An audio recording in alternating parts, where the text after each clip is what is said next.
मित्रांनो, लग्नानंतर होईलच प्रेम या मालिकेच्या आजच्या भागामध्ये पार्थ आणि रम्या ऑफिसमधून घरी येतात।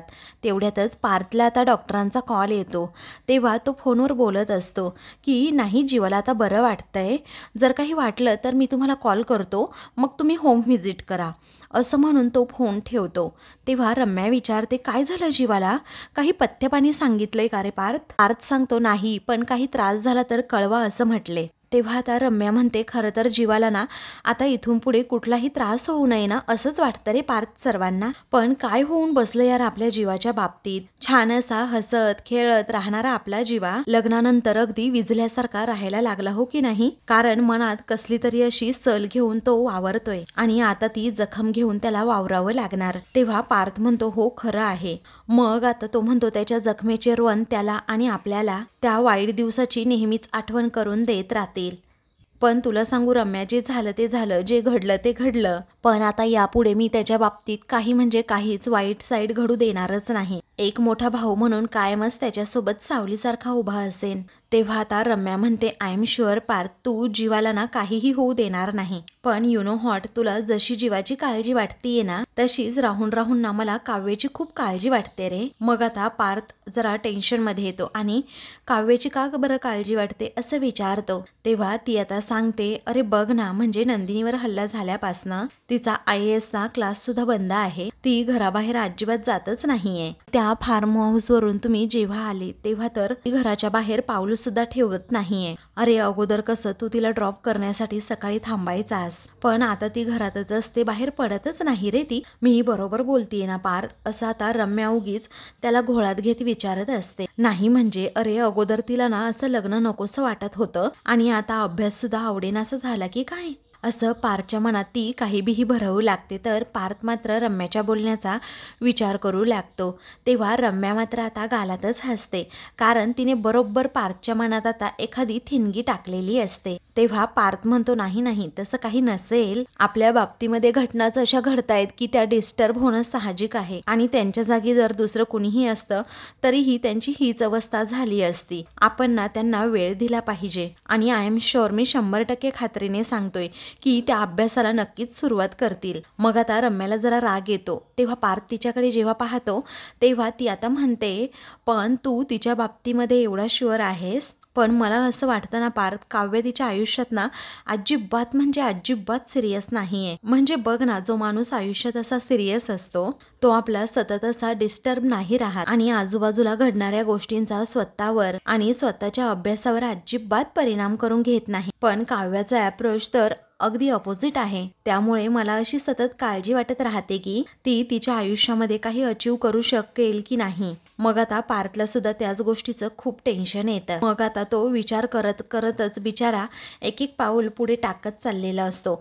रम्या त्याच्या पाठीमागे थपकतच चालते आणि म्हणते, हे बघ पार्थ, मी जे बोलते ना ते खरं बोलते, कारण तिला IAS बनायचंय, त्यासाठी किती डेडिकेशन लागतं हे तुला माहीतच असेल, आणि ती तर कधी पुस्तक हातात घेताना सुद्धा मला दिसत नाही। असं रम्याने काही भीही पार्थच्या मनात भरवल्यानंतर पार्थ खूप या गोष्टीचा विचार करतो की खरंच काव्याला जर IAS बनायचं असेल तर त्यांचं डेडिकेशन फक्त आणि फक्त अभ्यास असला पाहिजे।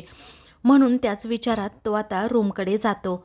रूमचं दार बंद असतं। तो आता त्याचं दार उघडतो आणि समोर पाहतो तर काव्य अगदी शांतपणे तेथे टेबलजवळ अभ्यास करत बसलेली असते। ते पाहून आता पार्थला आश्चर्याचा धक्काच बसतो। काव्याने आता गोल भिंगाचा मोठा चष्मा सुद्धा लावलेला असतो। अगदी सिरियस होऊन ती अभ्यास करू लागते। हे पाहून आता पार्थला खूपच आनंद होतो। तो हसतच तिच्याकडे पाहतो। आता त्याच्या पाठोपाठ रम्या सुद्धा येते आणि ती सुद्धा काव्याकडे पाहते। मग ती आता विचारते, काय रे हसतोस का पार्थ तू? तेव्हा तो म्हणतो, अगं समोर बघ। मग आता ती समोर जेव्हा पाहते तर काव्य अगदी मन लावून तेथे अभ्यास करत बसलेली असते आणि हे नेमकं ती आता व्यवस्थित पाहते आणि तिला आता धक्काच बसतो। मगाशी जे काही ती पार्थला बोललेली असते, जे काही पार्थच्या मनात काव्याबद्दल तिने भरवलेलं असतं ते सगळं एका क्षणातच निरर्थक असं ठरलेलं असतं। त्यामुळे रम्याचा चेहराच पडतो आणि ती आता धक्क्यानेच पार्थ व काव्याकडे पाहू लागते, कारण हे दोघे आलेले काव्याला माहीत सुद्धा नसतात एवढं ती एकाग्रतेने अभ्यास करू लागते. तेव्हा आता रम्या ही आता लगेचच आपली पाठ काव्याकडे करते आणि तिला प्रचंड राग आलेला असतो. तेव्हा पार्थ आता हसतच विचारतो, बघितलंस ना ग तू रम्या, कारण काव्या सरप्राईज द्यायला कधीही घाबरत नाहीत आणि कधीही मागे राहत नाही. तू काय म्हणत होतीस की IAS होणं शक्य नाही आणि त्यांच्यामध्ये डेडिकेशन सुद्धा नाहीये, त्या अचीव कोणतीही गोष्ट करू शकत नाही असं तुला वाटतं का? आता तू बघच, कारण काव्या काय काय कमाल करतात. मग आता रम्याचा मात्र हे सगळं पाहून जळफळाट होत असतो आणि ती काव्याकडे आता पाहतच राहते. तेव्हा पार्थ आता नजरेने खुणावूनच विचारतो, काय काय झालं रम्या आता? मग रम्या आपली गुपचूप तेथून निघून जाते. तेव्हा पार्थ हा तेथेच दारात उभा राहतो आणि काव्याकडे खूप वेळ अगदी प्रेमाने पाहतो, तर अजूनही काव्याचं त्याच्याकडे लक्षच नसतं. आता पार्थला खूपच आनंद झालेला असतो, त्यामुळे तो हसत हसत खूप वेळ काव्यावरून नजरच हटवत नसतो. पण काव्याला अजून माहीतच नसतं की पार्थ हा माझ्याकडे पाहतोय, कारण आता पार्थला खूप आनंद झालेला असतो. त्याने एवढं सिरियस काव्याला कधीच पाहिलेलं नसतं की ती अशी अभ्यास करते आणि मी एवढं तिला सिरियस होऊन अभ्यास करताना पाहिलंय. दुसरीकडे नंदिनी ही आता आपल्या रूममध्ये येते. हातात आता काही गिफ्ट्सच्या बॅगा असतात. मग आता ती दरवाजा उघडून जेव्हा समोर पाहते तर जीवा एकदम शांतपणे झोपलेला असतो. त्यानंतर नंदिनी आता तशीच तेथे बॅगा ठेवते आणि कपाटाचं दार उघडते तर जीवाने मोल्ड जरा व्यवस्थित ठेवलेला नसतो, त्यामुळे तो आता पडतो आणि लगेचच फुटतो. तेव्हा जीवा आता गाढ झोपलेला असतो. त्या आवाजामुळे त्याला जाग येते आणि तो ताडकन उठतो आणि तो पडलेला मोल्ड पाहतो आणि तो अक्षरशः फुटलेला असतो. ते पाहून त्याला धक्का बसतो, तर नंदिनीसुद्धा आता खूपच घाबरते. जीवा उठून आता तेथे जातो आणि तो मोल्ड हातात घेतो. तो व्यवस्थित असा जॉईंट करू लागतो, परंतु तो काही जॉईंट होत नाही. अगोदर तो नंदिनीला काहीही बोलत नाही, पण नंदिनीच आता खूप घाबरलेली असते. त्यानंतर ती म्हणते की सॉरी, माझं चुकलं. मग आता तो खूप चिडतो आणि तिला विचारतो, काय ग, असं कसं सतत चुकत असतं तुझं? असं म्हणून तो तिच्यावर खूप म्हणजे खूपच भडकतो. तेव्हा जीवाचा हा राग पाहून नंदिनी आता खूप म्हणजे खूपच घाबरते. तिला आता जीवाच्या रागाचं जरा टेन्शनच येतं, कारण तो खूप भडकलेला असतो. नंदिनी आता खूपच घाबरते आणि जीवाकडे पाहू लागते. पुन्हा त्याला म्हणते, राहू द्यात, मी उचलते, अहो तुम्ही तिथे बसा. मग आता तो म्हणतो, माझ्या एकाही वस्तूला हात लावू नकोस. अगं अशी कशी धडपडत असते ग सारखी सारखी, आणि माझ्या वस्तूंना नेहमी आपली हात लावत राहतेस. तुला कळत नाही का माझ्या वस्तूंच्या पाठीमागे लागायचं नाही म्हणून? आता ते मोल्ड तुटलेला असतो, त्यामुळे तो एक एक तुकडा आपला पाहू लागतो.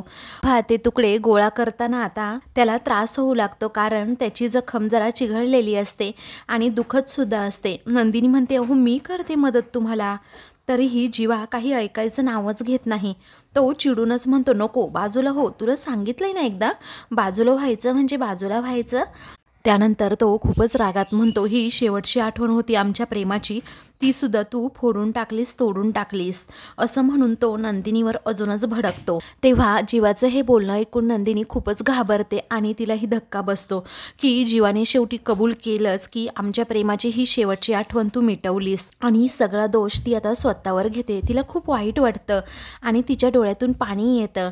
ती त्याच्याकडे आता खूप वेळ पाहतच राहते, पण जीवा आता तेथून उठतो आणि लगेचच तो मोल्ड हातात घेत त्याच्याकडे खूप प्रेमाने पाहू लागतो. ते पार्थ आता काव्याजवळ जातो आणि तिच्याकडे पाहून हसतो. तिला म्हणतो, अरे वा वा, अभ्यास वगैरे खूप छान, हा डेडिकेशनने, आणि चष्मा वगैरे मला खूप आवडला हा हे. तेव्हा काव्या जरा रागातच त्याच्याकडे पाहते आणि म्हणते, इंटेरियर चाललंय, करताय का मदत मला? मग तो आता बॅग ठेवतो आणि म्हणतो, हो हो हो, तुम्हाला मदत करण्यासाठी मी ऑलवेज रेडी असतो. त्यावेळी ती म्हणते, हो का, असं आहे का, मग करा मदत, आणि मला मदत हीच होईल की तुम्ही इथे न आलेलंच बरं. मग आता तो पुन्हा म्हणतो की तुमचं हे सेन्स ऑफ ह्युमर मला खूप आवडलं हा, खरंच, आय लाईक इट. मग आता ती म्हणते, but I don't like it. तेव्हा पार्थ आता पुन्हा हसतो आणि म्हणतो, अरे वा वा, अगदी सेम मिथून काकांसारखं बोललात हा तुम्ही, आय डोंट लाईक इट, अरे वा वा. असं म्हणून तो सततच आपल्या काव्याचं कौतुक करत बसतो, तर काव्याला त्याच्या या कौतुकाचं काहीही वाटत नसतं. मग आता काव्या ही म्हणते की काय हसताय अहो सारखं सारखं, मला तुमचं बोलणं आवडलेलंच नाही आहे म्हणून मी आय डोंट लाईक इट असं म्हणाले. तेव्हा तो म्हणतो, असं आहे का, सॉरी हां. असं म्हणून तो तिच्याजवळ बसतो आणि अगदी शांतपणे तिच्याकडे एकटक प्रेमाने पाहत तिला निहाळू लागतो, कारण काव्य त्याच्याकडे दुर्लक्षच करत असते आणि आपली अभ्यास करत असते. परंतु आता त्याची नजर काव्यावरून अजिबात हटतच नसते. तिच्या केसांची ती बट एक बाहेर आलेली असते आणि त्याचबरोबर तिने असा मोठा चष्मा सुद्धा लावलेला असतो आणि त्यामध्ये ती अतिशय सुंदर दिसत असते आणि अगदी शहाण्या मुलीसारखी ती अभ्यास सुद्धा करत असते. तर पार्थ आता तिच्याकडे पाहतच पटकन त्याच्या तोंडातून जातं की वाव क्यूट. मग आता काव्य रागातच त्याच्याकडे जेव्हा पाहते तेव्हा पार्थ अगदी सिरियस होतो आणि दुसरीकडे मान करतो. तर काव्या डोळे मोठे करून त्याच्याकडे रागातच पाहू लागते. तेव्हा ती विचारते, काय हो, काय क्यूट, काय म्हणालात काय तुम्ही? तेव्हा तो हसतो आणि म्हणतो, काही नाही, चष्मा क्यूट म्हणजे माझ्यासारखंच क्यूट दिसताय तुम्ही, असं मी म्हटलं. अहो पण तुम्हाला खरं सांगू, मला माहीतच नव्हतं तुम्हाला चष्मा आहे ते. कसं आहे ना, चष्मा सुद्धा क्यूट आहे आणि असं म्हणून तो तिलाच क्यूट म्हणणार असतो.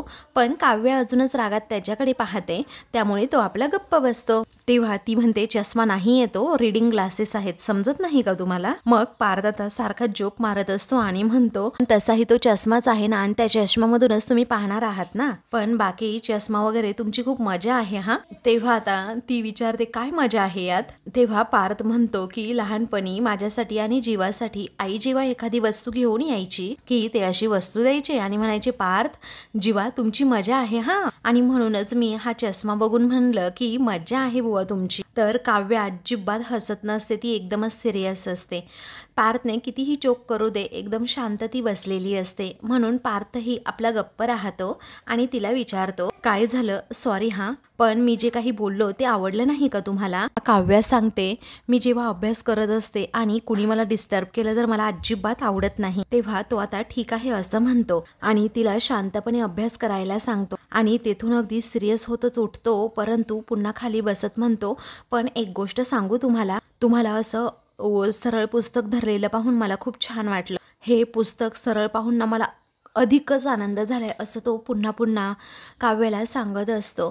त्यावेळी काव्य एकदम सिरियस होते आणि त्याला म्हणते की आता इथून पुढे ना मी सरळ मार्गाने चालण्याचं ठरवलंय, कारण मला मागचे सगळे धडे पुसायचे आहेत आणि पुढे चालायचंय. इथून पुढे पाठी नव्याने गिरवायचं मी ठरवलं. फुल फोकसने मी अभ्यास करायला सुरुवात करणार आहे. तेव्हा आता पार्थ पण एकदम सिरियस होतो आणि म्हणतो, ऐकायला छान वाटलं मला की मागचे सगळे धडे विसरून नव्याने पाठी गिरवायची आहे. मग काव्य आता पुन्हा अभ्यास करू लागते. तेव्हा पार्थ पुन्हा डिस्टर्ब करतो आणि म्हणतो, तुम्हाला सांगू, तुम्ही ना सेम माझ्यासारख्या आहात. तेव्हा काव्य म्हणते, अरे देवा. तेव्हा आता अरे वा म्हणायचंय का तुम्हाला, असं पार्थ पुन्हा गमतीने विचारतो. ती म्हणते, नाही, मला अरे देवाच म्हणायचंय. तेव्हा तुमच्यासारखं का, असं म्हणून ती चष्मा काढते आणि विचारते, काय आहे माझ्यात असं तुमच्यासारखं? तेव्हा ज्या जिद्दीने तुम्ही अभ्यासाला लागलात ना, तसंच मी 10वीला असताना अभ्यासाला अगदी पेटून उठलो होतो. तेव्हा तो आता सुरुवात करतो की तुम्हाला सांगतो मी काव्या. मग आता ती म्हणते, हो मला समजलं, तुम्हाला सांगतो म्हटल्यानंतर ही खूप लांबलचक स्टोरी असणार आहे आणि ती खूप बोरिंग असणार आहे. तुम्ही जे सांगताय ना ते मला खूप बोरिंग वाटतं, त्यामुळे शांत बसा. मग आता मी बोरिंग आहे का, असं तो विचारतो. ती म्हणते, गप्प बस. पार्थ म्हणतो, मी एवढा छान फ्लो पकडला होता ना. तर काव्या त्याला काही बोलू न देता म्हणते, मी सुद्धा आता अभ्यासाचा फ्लो पकडला आहे आणि तोच फ्लो तुमच्यामुळे तुटतोय. तेव्हा आता तो म्हणतो, अच्छा ठीक आहे, तो फ्लो तुटू नये म्हणून तुमच्यासाठी कॉफी आणून देऊ? ती म्हणते, नको. मग तो पुन्हा विचारतो, मग फ्रूट सलाड आणून देऊ? ती म्हणते, नको ना. काव्य अगदी सिरियसली अभ्यास करू लागते. तेव्हा पार्थ आता एक बुकमार्क असतं, तो तिच्याकडे देत म्हणतो की हे घ्या आणि याच्यावर खूप छान अशी कविता लिहिलेली आहे आणि मला माझ्या सर्वात जवळच्या व्यक्तीने हे बुकमार्क दिलं होतं. मी याच्यावर जी कविता लिहिली आहे ती वाचून दाखवू का एकदा, असं म्हणून तो पुन्हा ते तिच्याकडून घेतो. त्याला ती कविता वाचून दाखवतो. तेव्हा त्या कवितेमध्ये काव्याविषयीच खूप काही लिहिलेलं असतं, म्हणजे तिच्या आयुष्यात येणारं ते वादळ आणि मग जीवाबरोबरचं ब्रेकअप आणि नवीन ही आता सुरुवात. मग काव्या ती कविता ऐकू लागते आणि एकदमच शांत राहते. तेव्हा आता ती ते घेते आणि एका पुस्तकामध्ये ठेवते. मग आता तो पुन्हा म्हणतो, कविता आवडली की नाही हे नंतर सांगा, पण तुम्हाला ऑल द बेस्ट नवीन सुरुवातीसाठी, असं म्हणून तो तिच्याकडे पाहतच राहतो. आता थोडीशी गंमत जम्मत करून झाल्यानंतर पार्थ तेथून उठतो आणि तिला अजिबात डिस्टर्ब न करण्याचं ठरवतो. तर दुसरीकडे आता शुगर फ्री आईस्क्रीम वसूला रम्या घेऊन आलेली असते. तेव्हा वाव, हे आईस्क्रीम खरंच खूप छान आहे असं आता वसू सांगते. आणि तू टेस्ट करून पाहतेस का असं विचारते. पण रम्याचा चेहरा पडलेलाच असतो. ती विचारते काय चाललंय ग आई तुझं, मग आता टेस्ट करून पाहा ना असं वसू हट्ट करते. तिला घास भरवू लागते पण ती नकोच म्हणते. तेव्हा वसूला समजतं हिचा चेहरा पडलाय. ती विचारते काय ग, मगाशी सुद्धा तू अशीच न जेवता वर निघून आलीस, तू काय डाएट वगैरे सुरू केलं की काय. तेव्हा रम्या विचारते आई मी कशी जेवू सांग बरं तू मला. अगं तुला माहिती ती काव्य जेवायला आलीच नाही. तेव्हा वसू विचारते अगं हो, पण तिचा तुझ्या न जेवण्याशी काय संबंध आहे. ती जेवण करो किंवा उपाशी मरो आपला काही संबंध आहे. एवढा का पुळका आलाय तुला तिचा. तेव्हा रम्या सांगते पुळका वगैरे काही नाही, पण तुला हे माहितीये का आई ती जेवायला का आली नाही. तेव्हा ती अभ्यासाला बसली होती म्हणून जेवायला आली नाही, आणि जेवणानंतर झोप येईल म्हणूनच तिने डिनर सुद्धा स्किप केलंय. तेव्हा वसू म्हणते बाई तू ना कोड्यात बोलणं थांबवशील का जरा, जे काही असेल ना ते अगदी स्पष्टपणे सांग. तेव्हा रम्या म्हणते आई अगं इतकं साधं कसं कळत नाही ग तुला. अगं ती काव्याना अगदी जिद्दीला पेटली आहे आणि ती अभ्यास सुद्धा करायला लागलीये. म्हणजे ती मूव ऑन होण्याच्या मार्गावर आहे. कारण आता ती अभ्यासात रमतीये म्हणजे उद्या जाऊन ती पुढे संसारात रमणार नाही याची काय गॅरंटी आहे. पण नाही आई, अगं तुझ्या लक्षात येतंय का, दिस इज व्हेरी सिरियस असं म्हणून ती वसूच्या मनात आता काव्याविषयी नको ते भरवू लागते. तेव्हा वसू आता विचार करते आणि म्हणते खरंच ग माझ्या लक्षात आलं नव्हतं रम्या. तेव्हा तुझ्या कसं लक्षात राहणार ना हे, कारण तू हे शुगर फ्री आईस्क्रीम खाण्यामध्ये रमली आहे. तेव्हा वसू म्हणते नाही रमणार बाई, ठेवून देते वाटलं तर असं म्हणून ती आईस्क्रीमचा बाऊल असते ते ठेवून देते. नाही रमणार मी आईस्क्रीम खाण्यामध्ये, पण तू मला नक्की सांगशील का तुझ्या डोक्यामध्ये चाललंय काय. तेव्हा रम्या म्हणते आता नाही, आपल्याला तिच्या अभ्यासामध्ये अडथळा निर्माण करावाच लागेल. तिच्या IAS होण्याच्या मार्गामध्ये इतके काटे पेरायचे आहेत ना की तिचं ते ध्येय कधीच पूर्ण होता कामा नये. मग आता वसू म्हणते हे बघ रम्या विचार खूप चांगला आहे, परंतु तिच्या IAS होण्याच्या मार्गामध्ये आपण कितीही काटे पेरले ना तरीही तो पार्थ ना त्या मार्गावरती काट्यांच्या मार्गावरती फुलांचा सडा सुद्धा घालेल. त्यामुळे आपण जे काटे पेरू ना रम्या ते दिसणारही नाही आणि टोचणारही नाही. आता हे बघ रम्या, काव्या जे ध्येय पूर्ण करू पाहतीये, जितकी धडपड करते, जितकी मेहनत करत नाहीये ना त्याच्यापेक्षा कैक पटीने जास्त मेहनत हा पार्थ करतोय, ते सुद्धा तिला तिच्या ध्येयापर्यंत पोहोचवण्यासाठी. तेव्हा रम्या रागातच विचारते आता हे कशावरून सांगतेयस आई तू. ती आता सांगू लागते अगं कशावरून म्हणजे आता जेवणानंतर आईस्क्रीम घेऊन जेव्हा मी वर येत होते तेव्हा मी बघितलं की पार्थ हा किचन मध्ये होता आणि काव्यासाठी कॉफी सुद्धा करत होता. तेव्हा रम्याला आता धक्काच बसतो, पण ती आता हसते आणि म्हणते काय सांगतेस आई तू, आणि काव्यासाठी कॉफी बनवत होता. ती आता म्हणते वाव आई ग्रेट. तेव्हा वसू विचारते ग्रेट म्हणजे, एक मिनिट तुझं नक्की चाललंय काय, काय शिजतंय काय तुझ्या डोक्यात. तेव्हा शिजत नाही उकळतंय असं आता रम्या सांगते. मग आता वसू म्हणते म्हणजे मला नाही समजलं.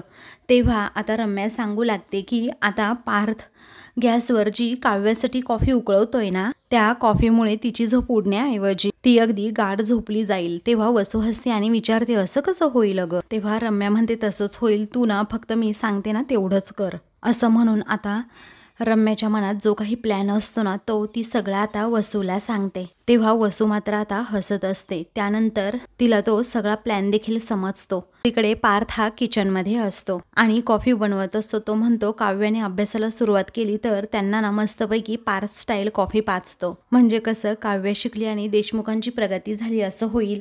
मग आता तेवढ्यातच त्याला कुणाचा तरी कॉल येतो. खिशातून मोबाईल काढत तो पाहतो. लगेच कॉल रिसीव्ह करत विचारतो काय ग आत्या, एवढ्या रात्री कॉल आणि ते सुद्धा घरातल्या घरात. मग आता वसू हसते आणि म्हणते काय करणार बाबा, आता माझ्या भाच्याला माझ्यासोबत बोलायला वेळच नाही. तू माझा लाडका भाचा आहे ना, तेव्हा एवढे रात्री अपरात्री मारलेले टॉन्ट भाच्यापर्यंत पोहोचता येता असं पार्थ म्हणतो. तेव्हा वसू म्हणते बरं बरं ऐक ना बाळा, अरे कामाबद्दल बोललेलं चालेल का तुला. तेव्हा तो म्हणतो हो चालेल ना आत्या. ती म्हणते अरे ती तळेगावची प्रॉपर्टी आहे ना त्यामध्ये एक जरा प्रॉब्लेम झालाय. अरे प्रॉब्लेम असा म्हणजे एका पेपरवरती ना तुझी सही राहिली आहे आणि काय आहे ना पार्थ ते उद्याच पेपर जमा करायचे आहेत. तेव्हा पार्थ आता ते सगळं ऐकतो आणि विचारतो काय गात्या तुला आत्ता हे आठवतंय का, उद्या सकाळी बोलूयात की आपण या विषयावर. तेव्हा वसू म्हणते नाही बाबा नाही, आत्ताच बोलायचंय, तू आत्ता काम कर बरं एक, आत्ता माझ्या खोलीत ये आणि लगेच सही करून टाक. पार्थ म्हणतो आत्या अगं किती विचार करते तू कामाचा. उद्या सकाळी द्यायचे आहेत ना पेपर, मग उद्या सकाळी करतो की सही. वसू आता हट्टच करते आणि म्हणते नाही पार्थ, मी आत्ता म्हणाले ना, मग आत्ताच ही सही करायला. आणि तुला माहिती आहे ना पार्थ, कुठलीही कामं अशी अर्धवट राहिलेली मला आवडत नाहीत. आणि आता जर का तू येऊन सही केली नाहीस तर मी रात्रभर त्याच गोष्टीचा विचार करत बसेन. अरे मी चाले असते रे खाली, पण माझे ना आता गुडघे दुखतायत, त्यामुळे मी येऊ शकत नाही. येऊ का बाळा मी खाली, म्हणजे तू सही करशील.